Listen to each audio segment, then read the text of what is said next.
नमस्कार विद्यार्थी मित्र हो. आपण गणित भाग 2चा अभ्यास करत आहोत. या गणित भाग 2 मधील पहिलं प्रकरण आहे भूमितीतील मूलभूत संबोध. या प्रकरणामधील आपण सराव संच 1.1 चा अभ्यास केलेला आहे. त्याचप्रमाणे 1.2 मधील काही उदाहरणं आपण पाहिलेली आहेत. तर आज आपण सराव संच 1.2 मधील पुढची उदाहरणं पाहूया. बघा, या ठिकाणी सराव संच 1.2 या अगोदर आपण पहिलं आणि दुसरं उदाहरण पाहिलेलं आहे. आता हे तिसरं उदाहरण आहे. हे उदाहरण काय आहे बघा. बिंदू P हा रेख सीडीचा, इथे शब्द काय आहे, रेख सीडीचा मध्यबिंदू आहे आणि CP बरोबर 2.5 तर रेख सीडीची लांबी काढा. या ठिकाणी आपल्याला काय दिलेलं आहे, सीडी P बिंदू हा सीडीचा मध्यबिंदू आहे हे दिलेलं आहे. बघा, बिंदू P हा रेख सीडीचा मध्यबिंदू आहे हे दिलेलं आहे आणि मध्यबिंदू आहे P बिंदू, म्हणजेच P बिंदू हा C आणि D बिंदूच्या काय आहे, दरम्यान आहे. म्हणून याची दरम्यानता आपण आपल्याला अशी लिहिता येईल, C दरम्यान P दरम्यान D, म्हणजेच CP बरोबर PD, कारण P बिंदू हा काय आहे, CDचा मध्यबिंदू आहे आणि त्याच्यामुळं CP आणि PD हे अंतर कसं असणार आहे, सारखं असणार आहे. म्हणून CP बरोबर PD हे अंतर समान आहे. आता CP आपल्याला या ठिकाणी दिलेलं आहे, किती आहे, 2.5 आणि CDची लांबी काढायची. म्हणजेच CP जे अंतर आहे ते CDच्या निम्म्या लांबीचं असणार आहे. CP अंतर कसं असणार आहे, CDच्या निम्म्या लांबीचं.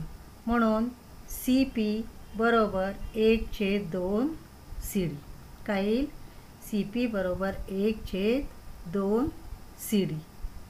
आता CP आपल्याला दिलेले किती आहे, CP ची लांबी, रेख CP ची लांबी किती दिलेली आहे, 2.5. म्हणून आपण इथं CPच्या खाली 2.5 लिहिले बरोबर 1/2 CD.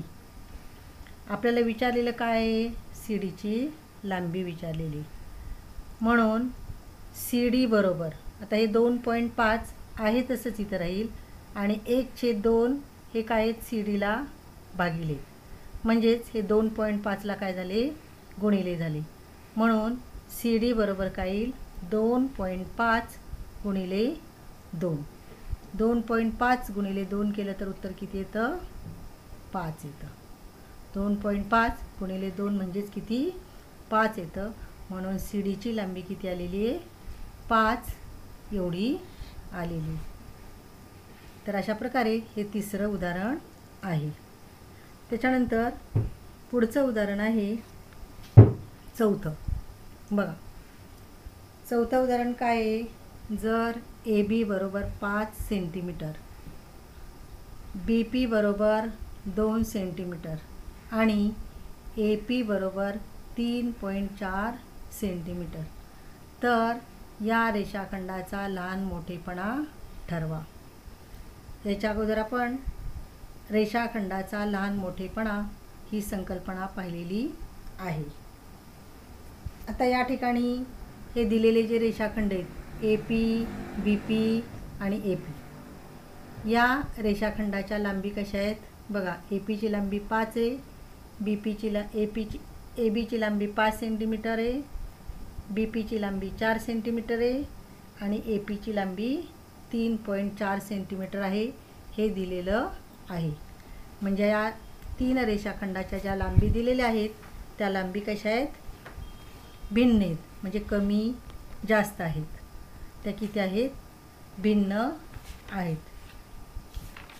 ए बी बरोबर 5 सेंटीमीटर आहे. बी पी बरोबर किती आहे?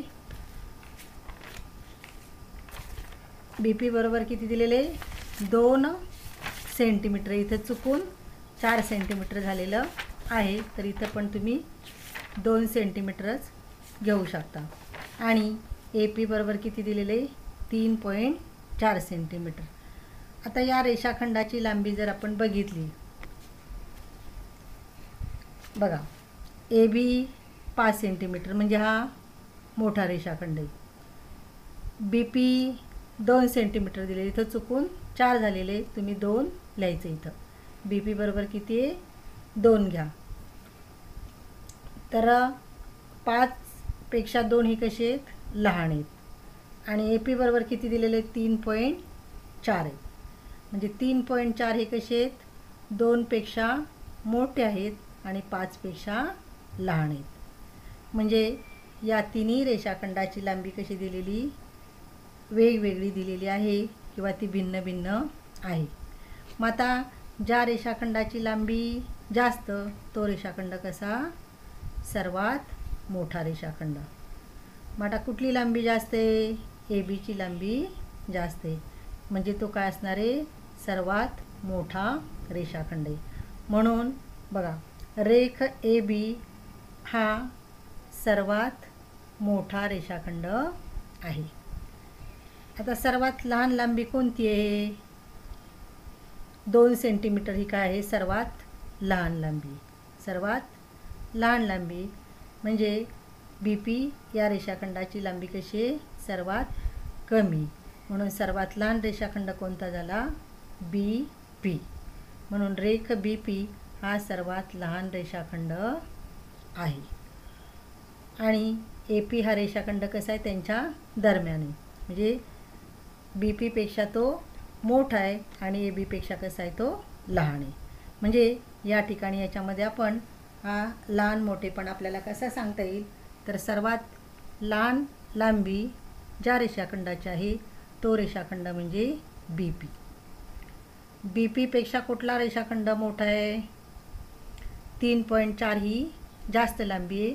म्हणून बी पीपेक्षा ए पी हा कसा आहे? मोठा आहे. आणि ए पीपेक्षा मोठा रेषाखंड कोणता आहे? ए बीची लांबी किती आहे? सर्वात जास्त म्हणजे 5 सेंटीमीटर आहे. म्हणजे ए पीपेक्षा पण सर्वात मोठा रेषाखंड कसा आहे? ए बी आहे. तर हा लहान मोठेपणा आपण चिन्हाच्या सहाय्याने अशा पद्धतीनं लिहू शकतो. बी पी हे बी पीपेक्षा ए पी रेषाखंड मोठा आहे. ए पीपेक्षा ए बी रेषाखंड मोठा आहे. हे अशा प्रकारे या लहान आहे किंवा मोठा आहे याचं जे चिन्ह आहे या चिन्हाने आपण लिहू शकतो.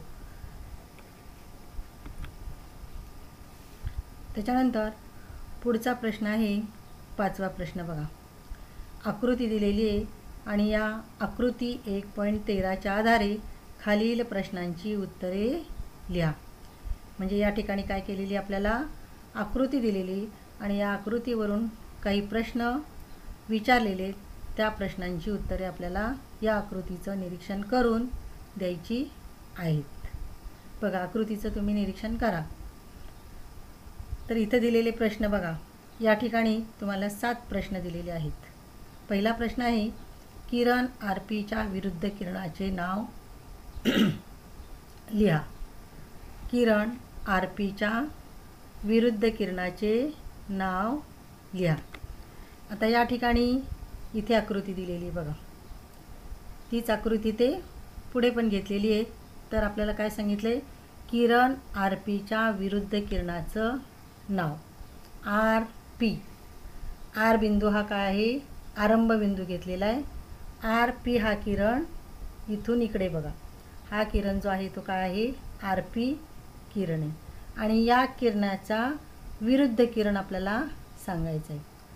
तर विरुद्ध किरण म्हणजे एकाच रेषेवर असलेले 2 किरण, त्यांचा सामायिक बिंदू कसा असतो? समान असतो. म्हणून आता आर पीचा विरुद्ध किरण काय होईल? इकडे आर टी किंवा आर एस, आर एस इकडे होईल असा. तर अशा प्रकारे या ठिकाणी आर पी आणि आर एस किंवा आर टी हे जे किरण आहेत ते काय आहेत, त्या किरणांचा सामायिक बिंदू आर हाच बिंदू आहे. त्याला काय म्हणायचं, सामायिक बिंदू. म्हणजे विरुद्ध किरणांना एकच सामायिक बिंदू असतो. म्हणून आर पीचा विरुद्ध करून किरण कुठले आहेत, किरण आर एस हा सांगू शकतो किंवा किरण आर टी. तर हा पहिला प्रश्नाचं उत्तर आहे. त्यानंतर बघा दुसरा प्रश्न काय आहे, किरण पी क्यू व किरण आर पी यांचा छेदसंच लिहा. आपल्याला काय करायचं आहे, पी क्यू आणि आर पी या दोन किरणांचा छेदसंच लिहायचा आहे. आता छेदसंच हे तुम्ही गणित भाग 1 मध्ये पहिल्या प्रकरणामध्ये संच या प्रकरणामध्ये छेदसंच कशाला म्हणतात याच्याबद्दलची माहिती मिळवलेली आहे. छेदसंच म्हणजे काय हे तुम्हाला माहिती आहे. तर दोन संचामधील, समजा दोन संच दिलेले असतील तर या दोन संचामधील सामायिक घटकांचा जो संच असतो त्या संचाला छेदसंच म्हणतात हे आपल्याला माहीत आहे. तर त्या संचामध्ये घटक दिलेले असतात, पण इथं काय दिलेली आपल्याला, रेषा दिलेली आणि या रेषेवरती किरण दिलेले आहेत. तर या किरणांचा आपल्याला छेदसंच सांगायचा आहे. म्हणजे संचाच्या बाबतीमध्ये या ठिकाणी या किरणांचा छेदसंच आपल्याला लिहायचा आहे.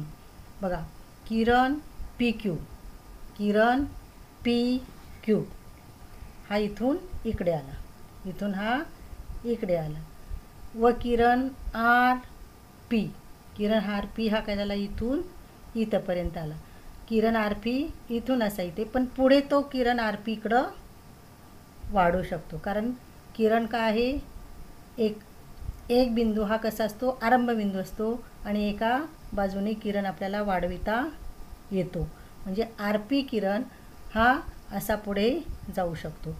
म्हणजे पी क्यू हा जो आहे भाग या ठिकाणी, हा भाग काय होतो, आर पी या किरणामध्ये आणि पी क्यू या किरणामध्ये पण तो काय येतो, सामायिक घटक येतो, सामायिक भाग येतो. म्हणून किरण पी क्यू व किरण आर पी यांचा छेदसंच काय आहे, किरण पी क्यू आहे. किरण पी क्यू काय आहे, आर क्यू आणि पी क्यू याच्यामध्ये पी क्यू हे काय आहे, सामायिक आहे. म्हणून किरण पी क्यू हा किरण पी क्यू व किरण आर पी यांचा काय आहे, छेदसंच आहे. आता बघा तिसरा प्रश्न काय आहे, रेख पी क्यू व रेख क्यू आर चा संयोग संच लिहा. आपल्याला काय करायचं, आता रेषाखंडाचा संयोग संच लिहायचा आहे. कुठल्या, रेख पी क्यू आणि रेख क्यू आर यांचा काय करायचा आहे, संयोग संच लिहायचा आहे. आता संयोग संच म्हणजे काय हे पण तुम्हाला माहीत आहे. जर दोन संच असतील तर या दोन्ही संचामधील सर्व घटकांपासून मिळून किंवा सर्व घटक मिळून जो संच तयार होतो त्या संचाला काय म्हणायचं, संयोग संच म्हणतात. म्हणजे दोन्ही संचातले सगळे घटक एकत्र घेऊन जो संच तयार होतो त्याला काय म्हणतात, संयोग संच. तसं आता आपल्याला इथं रेषाखंडाचा संयोग संच सांगायचा आहे या आकृतीवरून. कुठल्या, तर रेख पी क्यू व रेख क्यू आर. बघा रेख पी क्यू आणि रेख क्यू आर हा इथपर्यंत झाला. रेख पी क्यू हा एवढा भाग झाला आणि रेख क्यू आर हा एवढा भाग झाला. म्हणजे या ठिकाणी सगळा जो भाग आहे तो सर्वात मोठा भाग कुठला आहे, क्यू आर हा भाग आहे. या रेषेवरती रेख क्यू आर हा काय आहे, मोठा घटक आहे किंवा मोठा भाग आहे. म्हणून या ठिकाणी त्याचा संयोग संच काय येईल, रेख क्यू आर हा काय येईल, संयोग संच. म्हणून रेख पी क्यू व रेख क्यू आर चा संयोग संच काय आहे? रेख क्यू आर. आता चौथा प्रश्न काय आहे बघा. रेख क्यू आर हा कोणकोणत्या किरणांचा उपसंच आहे? जसं आपल्याला छेदसंच म्हणजे काय, संयोग संच म्हणजे काय हे माहीत आहे, त्याचप्रमाणे उपसंच म्हणजे काय हे सुद्धा माहीत आहे. आता दोन संचाचा जर आपण विचार केला तर पहिल्या संचातले सगळे घटक जर दुसऱ्या संचामध्ये असतील तर पहिल्या संचाला दुसऱ्या संचाचा उपसंच म्हणतात, हे माहीत आहे आपल्याला. आणि हीच व्याख्या लक्षात घेऊन आपल्याला या ठिकाणी या प्रश्नाचं उत्तर द्यायचं आहे. बघा आपल्याला काय सांगितले, रेख क्यू आर हा जो आहे तो कोणकोणत्या किरणांचा उपसंच आहे. आता रेख क्यू आर हा जो आहे तो कुठला, किरण क्यू आर. किरण क्यू आर कुठे येतो, इथून हा किरण क्यू आर. त्याचप्रमाणे किरण आर क्यू इकडे, हा किरण आर क्यू विरुद्ध किरण घेतला तर. त्याचप्रमाणे किरण एस क्यू. त्याचप्रमाणे किरण टी क्यू. किरण क्यू एस आणि किरण क्यू टी.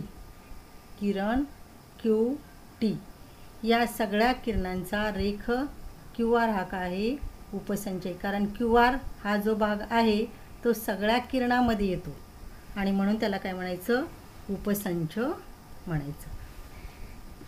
त्याच्यानंतर पाचवा प्रश्न बघा. आर हा आरंभबिंदू असलेल्या विरुद्ध किरणांची जोडी लिहा. आपल्याला आरंभबिंदू कुठला घ्यायचा आहे, आर. आणि हा आर आरंभबिंदू असलेल्या विरुद्ध किरणांच्या जोड्या. बघा आर आरंभी बिंदू घेतला तर किरण आर क्यू आणि त्याच्या आर क्यू किरणाचा विरुद्ध किरण कुठला होईल, आर टी. ही एक जोडी तयार होईल. त्याच्यानंतर किरण आर एस हा किरण घेतला तर त्याची विरुद्ध किरणाची जोडी किरण आर पी ही होईल. त्याच्यानंतर किरण आर एस हा आपण घेतला तर त्याचा विरुद्ध किरण आर क्यू. आपल्याला आरंभबिंदू कुठला घ्यायचा आहे, आर. तर अशा या विरुद्ध किरणांच्या 3 जोड्या या ठिकाणी तयार होतात आर आरंभबिंदू घेऊन या आकृतीमध्ये. त्याच्यानंतर 6वा प्रश्न काय आहे, यस हा आरंभबिंदू असलेले कोणतेही 2 किरण लिहा. आरंभबिंदू कुठला घ्यायचा आपल्याला, यस हा आरंभबिंदू असलेले कुठलेही 2 किरण लिहायचे. तर किरण एस आर हा एक किरण होईल. त्याचप्रमाणे किरण एस टी असे हे या ठिकाणी आपल्याला हे किरण सांगता येतील. यस आरंभबिंदू असलेले कुठलेही 2 किरण म्हणजे किरण एस आर, किरण एस पी, किरण एस क्यू किंवा किरण एस टी असे आपल्याला हे कुठलेही किरण सांगता येतील. त्यापैकी आपण 2 लिहायचे आहेत. त्याच्यानंतर 7वा प्रश्न बघा काय आहे, किरण एस पी आणि किरण एस टी यांचा छेदसंच लिहा. कुठल्या किरणांचा छेदसंच लिहायचा आहे, एस पी आणि एस टी या 2 किरणांचा आपल्याला काय करायचं आहे, छेदसंच लिहायचा. एस पी आणि एस टी या दोन्ही किरणांचा छेदसंच लिहायचा. आता छेदसंच म्हणजे काय, तर सामायिक घटकांचा संच. तर या दोन्ही किरणामध्ये किरण एस पी इकडे हा असा किरण एस पी आणि किरण एस टी, या दोन्ही किरणामध्ये सामायिक घटक कुठला येईल? याच्यामध्ये रेख येणार नाही. या ठिकाणी काय येईल? फक्त बिंदू यस हा या किरणामध्ये सामायिक घटक येईल आणि म्हणून बिंदू यस हा एस पी आणि किरण एस टीचा छेदसंच आहे. तर अशा प्रकारे या ठिकाणी आपण 5व्या प्रश्नामधली उत्तरे पाहिलेली. त्याच्यानंतर या ठिकाणी सराव संच 1.2 मधील हा 6वा प्रश्न आहे. खालील आकृती 1.14च्या आधारे प्रश्नांची उत्तरे लिहा. या ठिकाणी आकृती दिलेली आहे आणि इथं प्रश्न पण दिलेले आहेत. त्या प्रश्नांची उत्तरे लिहायचीत आकृतीचं निरीक्षण करून. बघा, या ठिकाणी आकृती दिलेली आहे, संख्या रेषा दिलेली आहे, बिंदूचे निर्देशक दिलेले आहेत आणि आपल्याला प्रश्न दिलेले आहेत. त्याच्यावरती आधारित 3. पहिला प्रश्न आहे, बिंदू बी पासून समदूर असणारे बिंदू कोणते? दुसरा, आता पहिला जो प्रश्न आहे तो काय आहे? बिंदू बी पासून समदूर असणारे बिंदू कोणते? बी पासून समदूर असणारे बिंदू कोणते? बघा, या संख्या रेषेवरती बिंदू बी कुठे आहे? इथे. बिंदू बीचा निर्देशक किती दिलेला आहे? 2 दिलेला आहे. मग या बी बिंदूपासून समदूर, समदूर म्हणजे समान अंतरावरती असणारे बिंदू कोणते? आता बी बिंदूपासून सी बिंदू जेवढ्या अंतरावरती आहे या उजव्या साईडला, तेवढ्याच अंतरावरती डाव्या बाजूला कुठला बिंदू आहे? बिंदू ए. डाव्या बाजूला बिंदू किती आहे? ए. कारण बघा, इथे या ठिकाणी हे जे अंतर आहे ते एवढं 1 एकक आहे. त्याच्यानंतर हे एक एकक, म्हणजे हे बी पासून सी पर्यंतचं अंतर किती झालं? 2 एकक. त्याचप्रमाणे डावीकडे बिंदू बी पासून या बिंदूपर्यंतचं अंतर 1 एकक आणि त्या बिंदूपासून ए पर्यंतचं अंतर 1 एकक. म्हणजे हे अंतर बी पासून एचं अंतर किती झालं? 2 एकक. म्हणजे बी बिंदूपासून सी बिंदू आणि बी बिंदूपासून ए बिंदू काय आहेत? समान अंतरावरती आहेत. तर समान अंतरावरती असणारे हे जे बिंदू आहेत त्यांना काय म्हणायचं? समदूर बिंदू. म्हणजे बी बिंदूपासून समदूर असणाऱ्या बिंदूची पहिली जोडी कुठली सांगता येईल? बिंदू ए व बिंदू सी. आणखी आकृतीचं निरीक्षण केलं तर बघा कुठले दिसतात? बी पासून समदूर असणारे बिंदू. बी पासून उजव्या बाजूला डी बिंदू जेवढ्या अंतरावरती आहे तेवढ्याच अंतरावरती डाव्या बाजूला पी बिंदू हा सुद्धा आहे, समान अंतरावरती आहे. म्हणजे बिंदू डी, बिंदू पी व बिंदू डी हे काय आहेत? बिंदू बी पासून समान अंतरावरती आहेत. बिंदू पी व बिंदू डी या काय आहेत? बिंदू बी पासून समान अंतरावरती असणाऱ्या बिंदूच्या जोड्या आहेत, म्हणजे समदूर जोड्या आहेत. त्याच्यानंतर दुसरा प्रश्न बघा काय आहे? बिंदू क्यू पासून समदूर असणाऱ्या बिंदूची एक जोडी लिहा. बिंदू क्यू पासून समदूर असणाऱ्या, आता या आकृतीवरती बिंदू क्यू किती आहे? कुठे? इथे.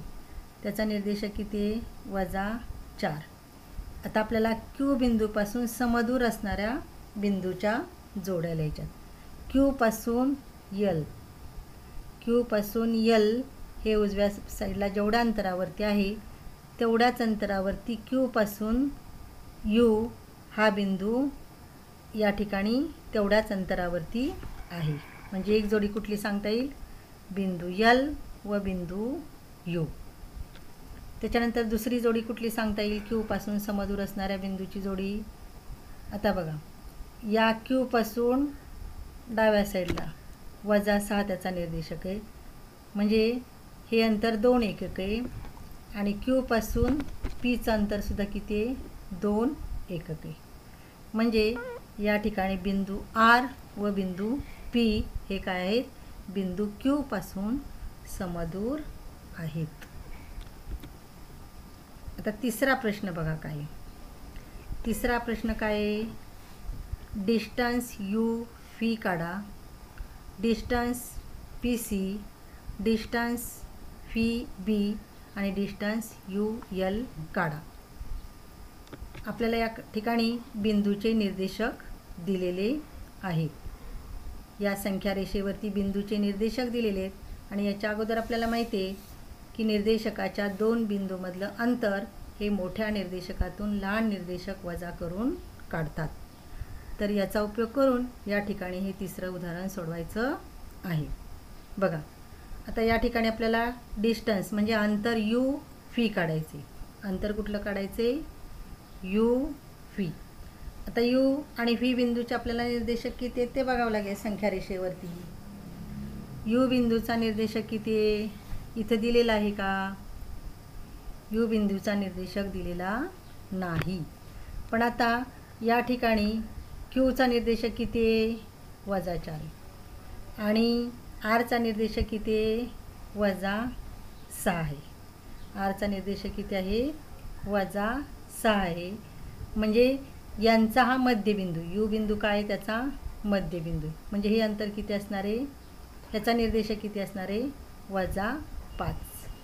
-5 असणार आहे. म्हणजे या ठिकाणी बघा ए बिंदूपासून एचा निर्देशक 0, इथला निर्देशक -1 येईल. पी बिंदूचा निर्देशक -2 दिलेला आहे. एल बिंदूचा निर्देशक -3 येईल. क्यू बिंदूचा निर्देशक -4 दिलेला आहे आणि यू बिंदूचा निर्देशक किती येईल? -5. म्हणून यू बिंदूचा निर्देशक किती आहे? -5. त्याचप्रमाणे फी बिंदूचा निर्देशक दिलेला आहे का? नाही. तर आपल्याला तो पण किती आहे ते या आकृतीचं निरीक्षण करून सांगावा लागेल. तर तो किती येईल? 5. ए बिंदूपासून फी हा बिंदू किती आहे? 5 एकक अंतरावरती आहे. म्हणून या फीचा निर्देशक किती येईल? 5 येईल. तर अशा प्रकारे या यू आणि व्ही बिंदूचे निर्देशक आपल्याला मिळालेले आहेत. ते किती आहेत? यू बिंदूचा निर्देशक आहे -5 आणि व्ही बिंदूचा निर्देशक किती आहे? +5. आता आपल्याला काय करावं लागेल? मोठ्या निर्देशकातून लहान निर्देशक वजा करून यू व्ही हे अंतर काढावं लागेल. तर आता इथं बघा डिस्टन्स यू व्ही बरोबर मोठा निर्देशक 5, लहान निर्देशक -5 म्हणून 5 वजा कंसात -5 बरोबर 5 आहे तसंच राहतील, वजा वजा अधिक होतील आणि 5 + 5 बरोबर किती झाले? 10. म्हणून डिस्टन्स यू व्ही बरोबर किती आलं? 10 आलं. म्हणजे यू आणि व्ही या 2 बिंदूमधलं अंतर 10 आलं.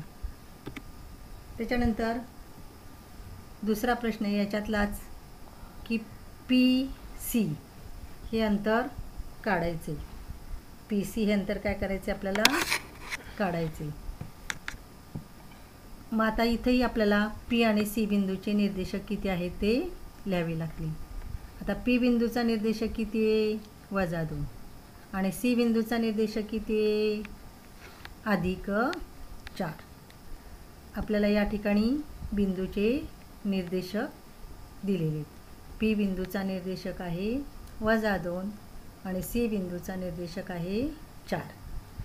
म्हणून डिस्टन्स पी सी बरोबर मोठा निर्देशक 4 वजा 2. कारण मोठ्या निर्देशकातून लहान निर्देशक वजा करायचा. 4 ही संख्या मोठी आहे आणि -2 ही संख्या कशी आहे? लहान आहे. म्हणून 4 वजा कंसात -2 बरोबर 4 वजा वजा अधिक होतात. 4 + 2 किती झाले? 6. म्हणून डिस्टन्स पी सी किंवा अंतर पी सी हे किती आलं? 6 एकक. आता या ठिकाणी पुढे आपल्याला काय दिलेले? अंतर फी बी किंवा डिस्टन्स फी बी किती आहे ते विचारलेलं आहे. फी बिंदूचा निर्देशक किती आहे? पी बिंदूचा किती निर्देशक येईल आता? 5. आणि बी बिंदूचा निर्देशक किती आहे? 2. बी बिंदूचा निर्देशक 2 आहे. म्हणून फी बिंदूचे निर्देशक अनुक्रमे 5 व 2 आहेत. म्हणून डिस्टन्स फी बी बरोबर, आता लहान आणि मोठी संख्या याच्यातली आपल्याला लगेच सांगता येते. 5 हे मोठे, म्हणून 5 वजा 2 बरोबर 3. म्हणून डिस्टन्स फी बी बरोबर किती आलं? 3. आता याच्यानंतर आपल्याला अंतर यू एल काढायचे. आता अंतर यू एल काढण्यासाठी यू आणि एल बिंदूचे निर्देशक आपल्याला सांगावे लागतील. इथे दिलेले आहेत का? नाही. पण ते किती येतील? यू बिंदूचा निर्देशक किती येईल? वजा 5. आणि एल बिंदूचा निर्देशक किती येईल? वजा 3. वजा 3. म्हणून यू बिंदूचा निर्देशक वजा 5 आहे, एल बिंदूचा निर्देशक वजा 3 आहे. मग या ठिकाणी दोन्ही संख्या या ऋण संख्या आहेत. याच्यातली मोठी संख्या कुठली आहे? वजा 3 ही वजा 5 पेक्षा कशी आहे? मोठी आहे. म्हणून डिस्टन्स यू एल बरोबर वजा 3 वजा कंसात वजा 5. वजा 3 आहे तसंच राहतील, हे वजा वजाचे अधिक होतील आणि इथं अधिक 5. आता वजा 3 आहेत आणि अधिक 5 आहे, यांची आपल्याला वजाबाकी करायची. मग आता नेहमी एक धनसंख्या असेल आणि एक ऋणसंख्या असेल तर नेहमी काय करायचं? मोठ्या संख्येतून लहान संख्या वजा करायची आणि आलेल्या उत्तराला मोठ्या संख्येचं चिन्ह द्यायचं. म्हणजे इथे किती येतील? 5 मधून 3 गेले, किती राहिले? 2. मोठ्या संख्येचं चिन्ह म्हणजे 5चं चिन्ह कुठले? अधिक. म्हणून 2ला चिन्ह कुठलं येईल? अधिक. पण ते नाही लिहिलं तरी चालतं. म्हणजे वजा 3 अधिक 5 बरोबर किती आले? 2 आले. म्हणून डिस्टन्स यू एल किंवा अंतर यू एल बरोबर किती आलं? 2 एवढं आलं. तर अशा प्रकारे हा सराव संच 1.2 या ठिकाणी पूर्ण झालेला आहे. तर हा तुम्ही याचा सराव करायचा. धन्यवाद.